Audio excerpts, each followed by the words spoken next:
सबसे पहले हम समझें कि समांतर श्रेणियां है क्या। तो देखिए, समांतर श्रेणी की एक डेफिनेशन मैंने लिखी है। समांतर श्रेणियां संख्याओं की एक ऐसी सूची है जिसमें प्रत्येक पद अपने पूर्व पद में एक निश्चित संख्या जोड़ने पर प्राप्त होता है। मतलब ऐसी संख्याओं की सूची जिसमें हर पद अपने पहले वाले पद में निश्चित संख्या को जोड़ने पर प्राप्त होता है, और उस सूची को हम कहते हैं समांतर श्रेणी। इसको हम एक उदाहरण के माध्यम से समझते हैं कि समांतर श्रेणी कैसे प्राप्त की जाती है या उसका स्वरूप कैसा होता है। मान लिया मेरे पास एक संख्या है 2, ठीक है, और इस 2 में एक निश्चित संख्या को जोड़कर मुझे एक सूची बनानी, तो मैं उसमें निश्चित संख्या मान लेता हूं 3। और देखिए, पहली संख्या मेरे पास 2 है, उसमें निश्चित संख्या मेरे पास 3 है। अब मुझे इससे एक श्रेणी का निर्माण करना है। तो देखिए, मैं क्या कर रहा हूं, सबसे पहले 2। अब इस 2 में मैं एक निश्चित संख्या को जब जोड़ूंगा तो ये आएगा 2 + 3, यानी यहां पर मुझे क्या संख्या प्राप्त हो गई है, 5। अब नई संख्या मेरी क्या हो गई, 5। अब इस नई संख्या में मैं फिर वही निश्चित संख्या को जोड़ूंगा, वो कितनी है, 3। तब मैं यहां कितना पाऊंगा, 8। अब मेरी नई संख्या कौन सी हो गई, 8 हो गई। अब मैं इस 8 में उसी निश्चित संख्या को फिर जोड़ूंगा तो मुझे मिलेगा 11। ऐसे में जोड़ता चला जाऊंगा तो मुझे बहुत सारी संख्याएं प्राप्त हो जाएगी। तो ये प्राप्त होने वाली जो संख्याओं की सूची है ये कहलाती है समांतर श्रेणी। आइए हम इस सूची को भी लिख दें। ये है 2, फिर है 5, फिर है 8, फिर है 11, और ऐसे आप बढ़ते जाएंगे। ये एक संख्याओं की हमें सूची प्राप्त हुई। इस संख्या में क्या था, पहली संख्या में एक निश्चित संख्या कितनी जोड़ी थी, हमने 3, और जो भी संख्या प्राप्त हो रही थी उसमें फिर 3 को जोड़ा, फिर जो संख्या प्राप्त हो रही थी उसमें फिर 3 को जोड़ा। ठीक है, तो देखिए ये 2 पहली मैंने यहां लिख दी। फिर इस 2 में जब 3 को जोड़ा तो कितना आया, 5। तो देखिए मैंने यहां पर 5 लिख दिया। अब इस 5 में 3 को जोड़ा तो कितना आया, 8। मैंने यहां 8 लिख दिया। अब इस 8 में 3 को जोड़ा तो कितना आया, 11। मैंने यहां 11 लिख दिया। ऐसे हम बढ़ते चले जाएंगे। ये जो श्रेणी आपको मिली है ये श्रेणी कहलाती है अरिथमेटिक प्रोग्रेशन, यानी कि समांतर श्रेणी। अब इस समांतर श्रेणी को आप ध्यान से देखिए, गौर से देखिए, इसमें बहुत सारी चीजें आपको क्लियर होगी। समांतर श्रेणी में 2 क्रमागत पदों का अंतर नियत होता है जिसे सार्वंतर D कहते हैं, और यह धनात्मक, ऋणात्मक या शून्य हो सकता है। यानी किसी भी समांतर श्रेणी के 2 क्रमागत पदों का अंतर निकाला जाए तो वह अंतर क्या होगा, नियत रहेगा। देखिए हमने इसको भी रिप्रेजेंट किया था। हमने लिखा था पहले पद को A1, दूसरे पद को A2, तीसरे पद को A3, चौथे पद को A4। ऐसे हम मान लो nवें पद तक चले जाए तो ये हो गए पद आपके an। ये हमने टोटल पद लिख लिए समांतर श्रेणी। अब इस डेफिनेशन के आधार पर हम 2 क्रमागत पदों का अंतर निकालें। तो 2 क्रमागत पद कौन सा हो गया, ये पहला है, ये दूसरा है। तो इस दूसरे में से किसको घटाएंगे, पहले को। फिर दूसरे के बाद तीसरा आया तो तीसरे में से किसको घटाएंगे, दूसरे को। तीसरे के बाद कौन आया, चौथा, चौथे में से किसको घटाएंगे, तीसरे को। ऐसे हम बढ़ते जाएंगे। तब हमारे पास इस परिभाषा के आधार पर क्या बनेगा, A2 - A1। दूसरे पद में से पहले पद को घटाया, फिर तीसरे पद में से दूसरे पद को घटाया, फिर चौथे पद में से तीसरे पद को घटाया। ऐसे हम बढ़ते चले जाएंगे। तब ये सब मान जो हैं क्या होंगे, समान आएंगे, नियत आएंगे, और इस नियत मान को ही हम क्या कहेंगे, सार्वंतर कहेंगे। ये सार्वंतर निकालने का एक तरीका भी हो गया, और चेक करने का तरीका हो गया कि दी हुई श्रेणी समानांतर श्रेणी है या नहीं। अब इस समांतर श्रेणी का एक व्यापक रूप हम लिखना चाहते हैं। आप व्यापक रूप समझ लीजिए कि समांतर श्रेणी का व्यापक रूप यानी कि इसका जनरल फॉर्म क्या होगा। माना प्रथम पद A व सार्वंतर D हो तो ये 2 चीजें हमें पता होनी चाहिए। तो हम इसका व्यापक रूप कैसे लिखते हैं वो देखिए। इसका व्यापक रूप होता है a, फिर दूसरा पद आएगा a प्लस d, तीसरा पद आएगा a प्लस 2d, चौथा पद आएगा a प्लस 3d। ऐसे हम बढ़ते जाएंगे और आगे के पदों को लिखते जाएंगे। एक्सरसाइज 5.1 क्वेश्चन नंबर पहला, निम्न स्थितियों में से किन स्थितियों में संबद्ध संख्याओं की सूची एपी है और क्यों है, ये प्रश्न है। पहला पार्ट है प्रत्येक किलोमीटर के बाद टैक्सी का किराया, जबकि प्रथम किलोमीटर के लिए किराया 15 रुपए है और प्रत्येक अतिरिक्त किलोमीटर के लिए किराया 8 रुपए है। तो सबसे पहले तो हम इस प्रश्न को समझ लें। हम एक टैक्सी में बैठे हैं, उसे हमें किराया देना है। तब वो क्या करता है टैक्सी वाला कि पहले किलोमीटर 1 किलोमीटर तक तो वो लेगा आपसे 15 रुपए। जैसे ही 1 किलोमीटर के आगे आपको 1 किलोमीटर और जाना है तो अगले किलोमीटर पर वो लेता है 8 रुपए। फिर उसके आगे भी यदि आपको जाना है तो वो फिर 8 लेता है। ऐसे प्रति किलोमीटर वो 8-8 रुपए उसमें जोड़ता जाता है। तो ये जो संबद्ध संख्याओं की आपकी सूची किराए के रूप में प्राप्त होगी, ये क्या एपी है और यदि एपी है तो क्यों, वो आपसे पूछ रहा है। तो देखिए हम चलते हैं यहां पर, मैंने लिखा 1 किलोमीटर, ठीक है। फिर मैं लिख रहा हूं 2 किलोमीटर,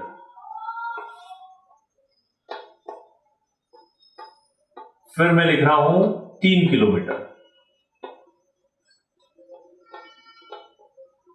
फिर मैं लिख रहा हूं 4 किलोमीटर। ऐसे आगे हम बढ़ते जाएंगे, ठीक है। तो 1 किलोमीटर का किराया कितना है, 15 रुपए है। देखिए उसने 15 रुपए का था प्रथम किलोमीटर के लिए। जैसे हम 2 किलोमीटर चलेंगे तो पहले किलोमीटर तक तो उसको 15 रुपए लेने ही थे, और 2 किलोमीटर में 1 किलोमीटर वो एक्स्ट्रा चला है तो उसके लिए वो ले लेगा इससे 8 रुपए। अब 15 रुपए और 8 रुपए ये हो गए 23 रुपए। अब जब वो 3 किलोमीटर चला है तो 2 किलोमीटर तक तो उसको कितना रुपया देना है, 23 रुपया देना है। तो ये हो गया 23, और अगले किलोमीटर के लिए उसको फिर देना है 8 रुपए, तब ये यहां हो जाएगा 31 रुपए। चौथे किलोमीटर पर जब जाएगा तो तीसरे किलोमीटर तक तो 31 देने ही थे उसको, और चौथे किलोमीटर में 8 और जुड़ जाएंगे तो ये हो जाएंगे 39 रुपए। ऐसे हम आगे बढ़ते जाएंगे। तो अब यहां देखिए संबद्ध संख्याओं की सूची क्या मिली हमें। संबद्ध संख्याओं की सूची मिली है 15, फिर मिली है 23, फिर मिली है 31, फिर मिली है 39, और ऐसे हम आगे बढ़ते जाएंगे तो हमें ये संख्याओं की सूची प्राप्त हो जाएगी। अब वो ये कह रहा है कि क्या ये एपी है, और यदि ये एपी है तो क्यों है।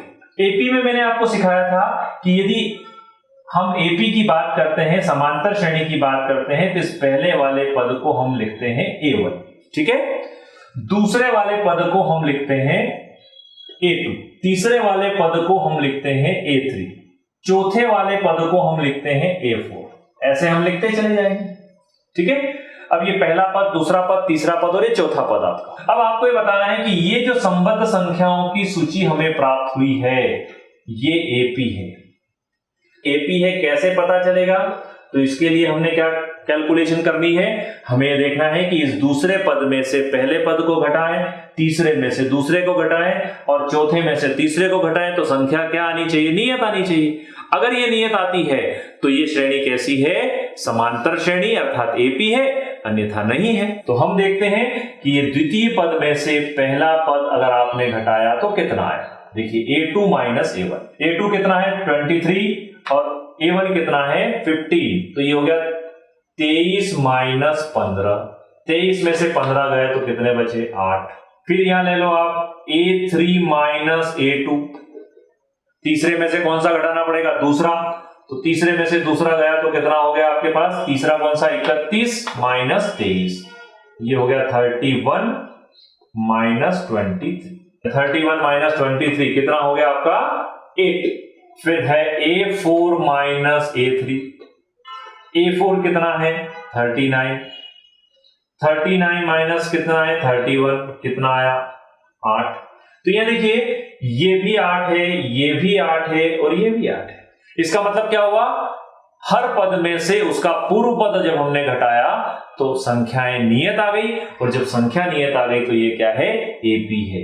तो अब हम यहां लिख लेंगे चूंकि, क्या लिखने वाले हैं, चूंकि a2 minus a1 is equal to a3 minus a2 is equal to a4 minus a3, है ना, इसलिए 15, 23, 31, 39 डैश डैश डैश क्या है, AP है। ये आपका सवाल सॉल्व हो गया। इस तरह से इस क्वेश्चन के सारे पार्ट्स को आप हल कीजिएगा। एक्सरसाइज 5.1 क्वेश्चन नंबर 2, दी हुई AP के प्रथम 4 पद लिखिए जबकि प्रथम पद A व सार्वंतर D निम्नलिखित है। इसका पार्ट नंबर 3 हम करने जा रहे हैं, जिसमें A इज इक्वल टू 4 दिया है और D इज इक्वल टू -3 दिया है। यानी आपको एक समांतर श्रेणी का प्रथम पद 4 दिया है, सार्वंतर D दिया है, तो आपको इस श्रेणी के प्रथम 4 पदों को लिखना है। इसके लिए हम जानते हैं, पूर्व में हमने पढ़ा है कि AP का व्यापक रूप क्या होता है। AP का व्यापक रूप क्या हो गया आपके पास, A plus D, A plus 2D और A प्लस 3D, ये व्यापक रूप हो गए। और आगे बढ़ते जाएंगे, A क्या है, इस AP का प्रथम पद, A प्लस D क्या है, द्वितीय पद, A प्लस 2D क्या है, तृतीय पद, और A प्लस 3D क्या है, चतुर्थ पद। ये चारों पद हमें ज्ञात करने हैं, ठीक है। तो देखिए प्रथम पद क्या है, A, क्या हम लिख दें इसको पहला पद। पहला पद कितना हो गया हमारे पास, तो पहला पद हो गया A, यही दिया है आपको। दूसरा पद कितना है, A प्लस D, तब हम यहां लिखेंगे दूसरा पद। दूसरा पद कितना है, A प्लस D, ये A प्लस D। तीसरा पद कितना है, तीसरा पद कितना लिखा है हमने, तीसरा पद लिखा है A प्लस 2D, ये हो गया A प्लस 2D। और चौथा पद कितना है, तो चौथा पद हमारे पास है A प्लस 3D। ये हमने इसके व्यापक रूप से इनको नोट कर लिया। अब देखिए पहला पद A आपको कितना दिया है यहां पर, 4, तो ये पहला पद A तो हो गया आपका 4, ठीक है। ये हमने इसका पहला पद कैलकुलेट कर लिया। दूसरा पद कितना है आपके पास, A प्लस D, बताइए A कितना है, 4 प्लस D कितना है, -3, तो ये हो गया A प्लस -3। अब ये A प्लस -3 आया, हम इसको सॉल्व कर लें, तो ये बना 4 प्लस माइनस माइनस, तो 4 - 3 इज इक्वल टू हो गया 1। ये हमारा हो गया इस समांतर श्रेणी का AP का दूसरा पद, ठीक। अब हमें चलना है तीसरे पद पर। तीसरा पद कितना है, A कितना है आपके पास, 4 प्लस 2, D कितना है, -3, सॉल्व कर लीजिए इसको, 4 2 इंटू -3, 2 में 3 का गुणा किया तो ये आया आपका -6, -6। अब -6 हुआ तो ये कितना बच गया, -2। ये -2 हो गया हमारा तीसरा पद। चौथे पद पर चले तो चौथे पद में देखिए फिर हमने A का मान रखा +3, D कितना है, -3, और आगे सॉल्व करिए, यहां कितना हुआ, 4, 3 इंटू -3 -9, और 4 - 9 इज -5। ये हमारे पास चौथा पद आ गया -5। ये चारों पद हम लोगों ने कैलकुलेट कर लिए, ठीक है। तो क्या हुआ, अतः समांतर श्रेणी के प्रथम 4 पद कौन कौन से हो गए, प्रथम 4 पद, तो पहला पद आपका हो गया 4, दूसरा पद हो गया 1, तीसरा पद हो गया -2, और चौथा पद हो गया -5। ये हमारा आंसर हो गया।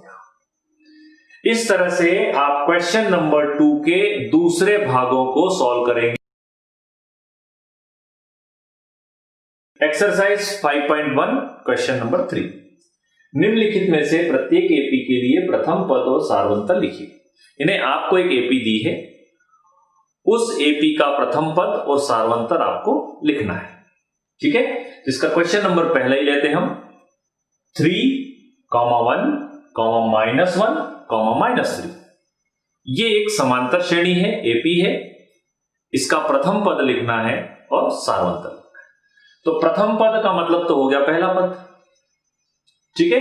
और सारवंतर निकालना है, तो सारवंतर के लिए हमने पढ़ा है कि किन्हीं भी दो क्रमागत पदों का जब हम अंतर निकालेंगे तो वो क्या कहलाता है, सारवंतर। अर्थात किसी पद में से उसका पहले वाला पद अगर हम घटा दें तो वो सारवंतर आ जाता है।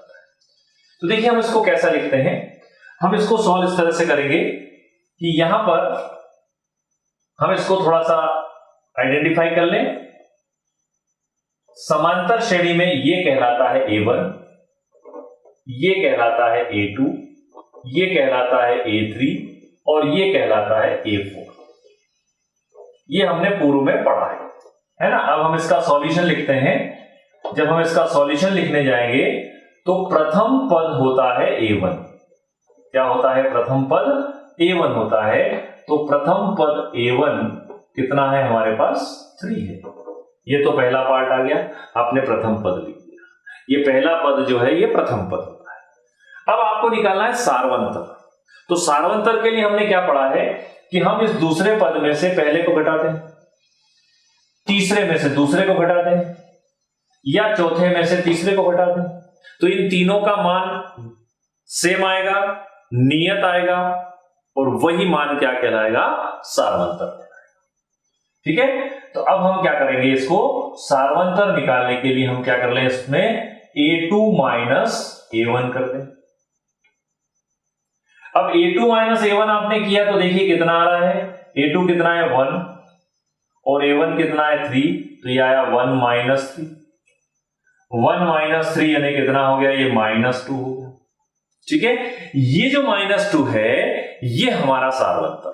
हम इसको चाहें तो चेक कर सकते हैं, कैसे, ये देखिए A3 -A2, इन दो क्रमागत पदों का अंतर भी इतना ही आना चाहिए।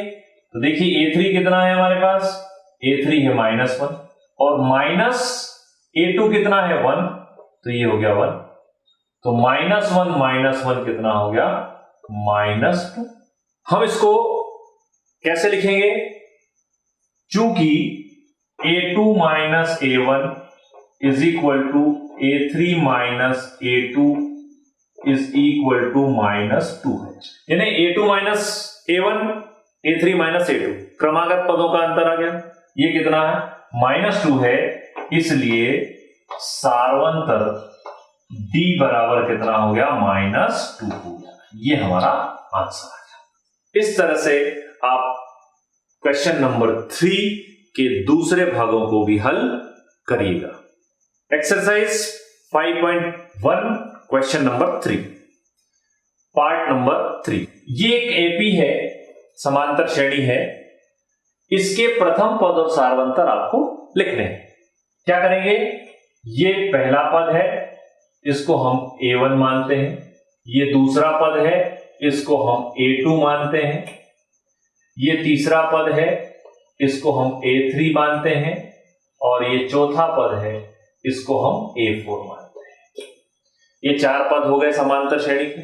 अब हमें क्या लिखना है, सबसे पहले प्रथम पद और फिर निकालना है आपको सारवंतर। ठीक है, तो देखिए प्रथम पद कितना हो गया हमारा, प्रथम पद कौन सा है, A1 कितना है 1/3। ये हमारा प्रथम पद हो गया।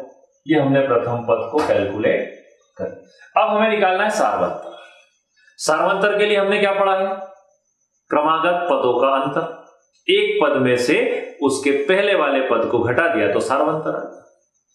सारवंतर का फॉर्मूला मैंने आपको लिखाया था, A2 -A1 या A3 -A2 या A4 -A3। इन सबके मान कितने आते हैं, सेम आएंगे, इक्वल आएंगे। तब हमारे पास ये हो गया A2 -A1। इस फॉर्मूले से हम सारवंतर निकाल लें। A2 कितना है 5/3, A1 कितना है 1/3। सॉल्व कर लीजिए इसको, एलसीएम कितना आ रहा है 3, यहां कितना आएगा 5, यहां कितना आएगा 1, 5 माइनस 1 इज 4 और अपॉन है 3, तो 4/3 हमारा हो गया सारवंतर। इस तरह से आप सारवंतर को कैलकुलेट करेंगे। ठीक है, अब ये सारवंतर में a2 माइनस a1 भी इतने आएगा। आप अगर चाहो तो इसको ऐसा भी लिख सकते हो कि a3 माइनस a2 भी इतना ही आएगा। ठीक है, इसकी वैल्यू भी इतनी आएगी। तो हमने a2 माइनस a1 को सॉल्व कर लिया, ये d आ गया आपके पास। ये हमारा a है और ये है d। इस तरह से आगे के प्रश्नों को भी आप हल कीजिएगा। क्वेश्चन नंबर 4 का part number 3 plus root 2, 3 plus 2 root 2 और 3 प्लस 3 रूट 2, क्या ये एपी है? यदि ये एपी है तो सारवंतर ज्ञात करना है और इसके आगे के 3 पद और ज्ञात करने हैं। ठीक है, बिल्कुल पूर्व के प्रश्न के जैसे हम इसको सॉल्व करेंगे। ये पहला वैल्यू है, इसको हम बोलेंगे a1, ये दूसरा वैल्यू है, इसको हम बोलेंगे a2, ये तीसरा वैल्यू है, इसको हम बोलेंगे a3 और ये चौथा वैल्यू है, इसको हम बोलेंगे a4। ये 4 वैल्यू हमारे पास आ गई। ठीक है, अब क्या करना है आपको? सबसे पहले कैसे पता लगेगा कि एपी है? तो इसमें से इसको माइनस करें, इसमें से इसको माइनस करें और इसमें से इसको माइनस करें। यदि इनके मान आपस में इक्वल आते हैं तो ये समांतर श्रेणी है अर्थात एपी है, और यही क्या कहलाएगा? सारवंतर भी कहलाएगा। क्या सॉल्यूशन हो गया आपका? सॉल्यूशन हो गया a2 माइनस a1। कितना आ रहा है a2 माइनस a1? तो देखिए a2 कितना है 3 प्लस रूट 2, a1 कितना है 3, तो 3 प्लस रूट 2 माइनस 3, तो 3 से 3 कैंसिल हो गया, आपके पास बचा है रूट 2। इसी तरह से आप सॉल्व करेंगे a3 minus a2, 3 plus 2 root 2 minus a2 कितना है 3 प्लस रूट 2। ठीक है, ये हमने वैल्यू रख दी a2 की। अब इसको सॉल्व कर लीजिए आगे, क्या स्थिति बनेगी आपकी? ये आया 3 प्लस 2 रूट 2, ब्रैकेट ओपन करिए, minus 3 minus root 2 is equal to कितना हो गया? ये 3 से कैंसिल हो गया। ये 2 रूट 2 है और ये माइनस रूट 2 है, 2 रूट 2 में से एक रूट 2 चला गया, तो ये कितना बचा? रूट 2। ठीक है, और देखिए आगे a4 minus a3, a4 minus a3 मतलब a4 में क्या आया हमारे पास? 3 प्लस 3 रूट 2, माइनस किसको करना है? a3 को। a3 को माइनस करेंगे तो कितना आएगा? 3 प्लस 2 रूट 2। अगेन इस ब्रैकेट को हम ओपन करेंगे, कितना आया? 3 plus 3 root 2 minus 3 minus 2 root 2 is equal to, ये 3 से ये 3 कैंसिल हो गया और 3 रूट 2 में से 2 रूट 2 माइनस हो गया, तो कितना बचा? रूट। अब देखिए ये भी रूट 2 आ रहा है, ये वैल्यू भी हमारे पास रूट 2 है और ये वैल्यू भी हमारे पास रूट 2 है। यानी क्रमागत पदों को जब हमने घटाया तो सबका मान क्या आ रहा है? इक्वल आ रहा है। ठीक है, तब हम यहां लिखेंगे चूंकि a2 minus a1 is equal to a3 minus a2 is equal to a4 minus a3 है ना? जब ये ऐसा है इसका मतलब ये क्या हो गई? एपी हो गई। इसलिए 3 plus root 2 3 plus 2 root 2 3 plus 3 root 2 AP है। ये एक पार्ट हमने सॉल्व कर लिया। ये क्या आ गया आपके पास? अब ये पता चल गया कि ये एपी है। जब ये एपी है तो हमें क्या निकालना है? इसका सारवंतर निकालना है। सारवंतर किसको कहते हैं हमने? तो सारवंतर क्या लिखा है? इस पद में से इस पद को घटा दो, या इस पद में से इस पद को घटा दो, या इस पद में से इस पद को घटा दो। जो वैल्यू आएगी वो सारवंतर आएगी। एवं यहीं पर हम लिख देंगे एवं सारवंतर कितना है? एवं सार्वंतर कितना है, √2 है। ये हमारा सार्वंतर आ गया। ठीक, अब हमें इसके आगे के 3 पद और निकालने हैं। यहां आप ध्यान रखिएगा, प्रथम पद हमारा कितना है, 3, और सार्वंतर हमारा है √2। अब इन दोनों की सहायता से हम आगे के 3 पदों को सॉल्व करेंगे। पहला पद, दूसरा पद, तीसरा पद और चौथा पद, 4 तत्व तो आपको दिए हैं। आगे के 3 पद यानी 5वां पद, 6ठा पद और 7वां पद। तो आपको यहां निकालना है इसका 5वां पद, फिर निकालना है आपको इसको 6ठा पद, फिर निकालना है आपको 7वां पद। अब ये पद कैसे होंगे, इसके लिए हम व्यापक रूप में जाएंगे। व्यापक रूप मैंने आपको बताया था, तब मैंने कहा था पहला पद a, दूसरा a + d, तीसरा a + 2d, चौथा a + 3d। इन्हें जो पद लिख रहे हैं उससे एक d कम होता है। ठीक है, अब आपको यहां कौन सा पद निकालना है, 5वां पद। 5वां पद निकालना है, क्या हो गया, a + 4d। 6ठा पद निकालना है, मतलब a + 5d। 7वां पद निकालना है, मतलब a + 6d।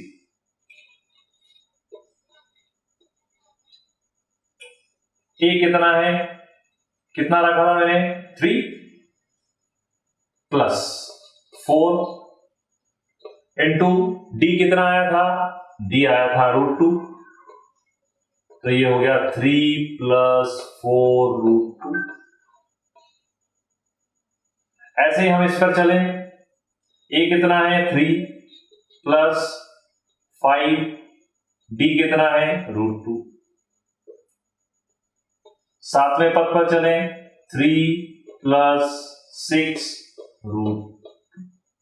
ये हमारे पास हो गए 5वां, 6ठा और 7वां पद। ठीक है, तो अंत में लिख देंगे, अतः AP के आगे के 3 पद कौन कौन से हो गए, 3 + 4 √2, 3 + 5 √2,